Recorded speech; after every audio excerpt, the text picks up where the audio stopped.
How's it going, everybody? This is Rusty here at FCP Euro, and today we're going to show you how to do the engine air filter in your B58 equipped X3 M40i. Wow, this one's definitely due.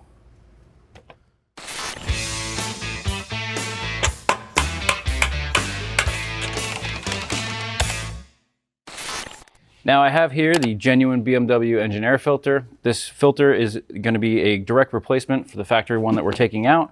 That said, this will apply to any OEM or OE drop-in filter. But the service interval for this is about 6 years or 60,000 miles. Some things to keep in mind if you are doing the 10,000 mile 6-year interval, this would be about your sixth or seventh oil change. But at FCP Euro, we do suggest a 5,000 mile interval, so keep that in mind. This would probably be about your 12th oil change if you're going through with that. Now, other things to keep in mind, although there is a service interval, it's definitely common knowledge to inspect your engine air filter. As you'll see in this video, it's not terribly hard to get to.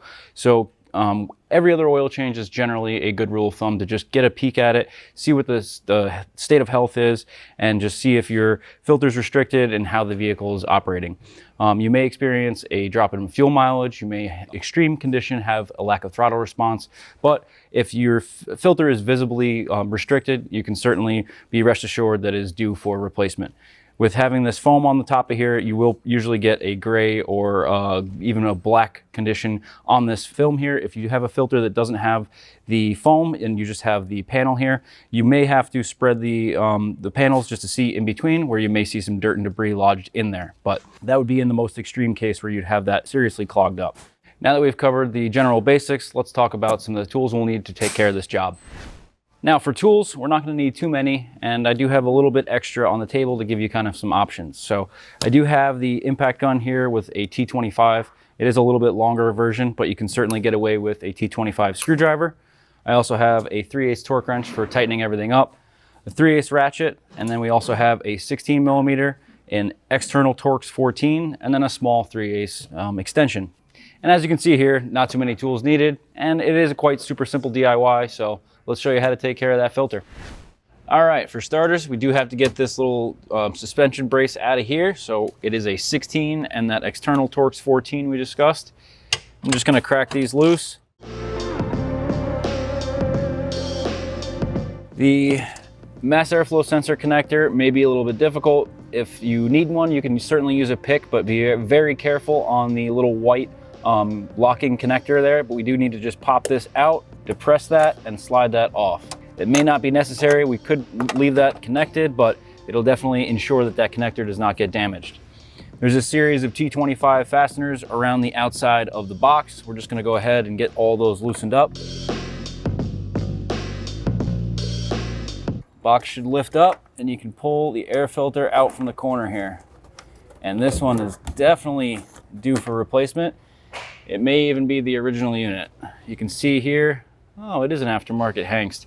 Looks like someone left that one in there for quite some time, may not have actually gotten it seated properly. It may have even been letting air past the opening here. So that is something to keep in mind. And even if your filter isn't dirty, if it is becoming deformed, it may have had some water soaking in there, and it could have even had a lot of snow caked in there.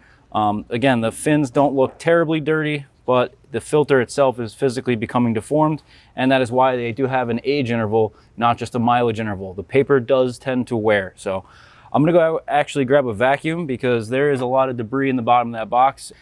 So it's not terrible, but it's definitely a good practice to try to vacuum out any of that debris that's in there, just to alleviate your new filter from getting dirty too soon. So not a tool I had in the tool list, but I'm gonna go grab that vacuum real quick.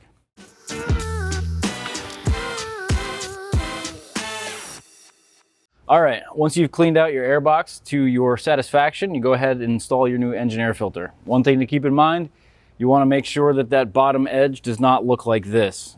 What happened was it may have bent upon reinstallation. The nice thing with the genuine BMW filter is it does have this metal frame on the back that's hopefully not gonna allow it to bend and deform over the life of the filter. So let's go ahead and drop this in. Really make sure that it sinks into that box, pushing the rubber corners in to let that seat into the bottom section.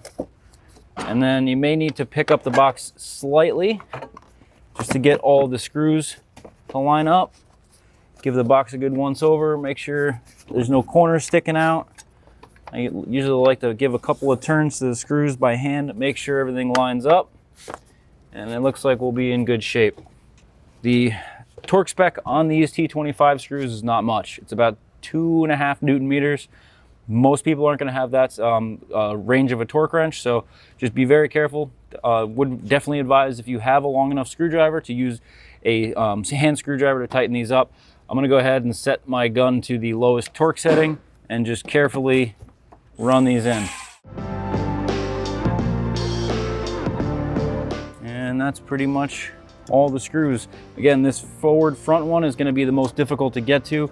It is right up against the radiator support, and it is kind of submerged underneath the cover here. So that one's definitely going to be the more difficult one. And do not forget your mass airflow sensor connector. If you did take it off, you will have a check engine light if you don't click that one back in.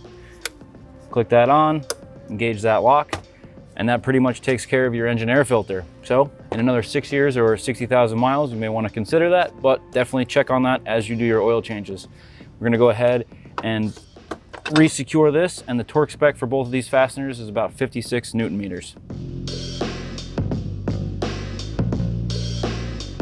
All right, and that takes care of today's DIY. I hope you guys enjoyed today's video. If so, don't forget to hit that like button. If you have any questions, comments, or concerns, get down in the comment section below.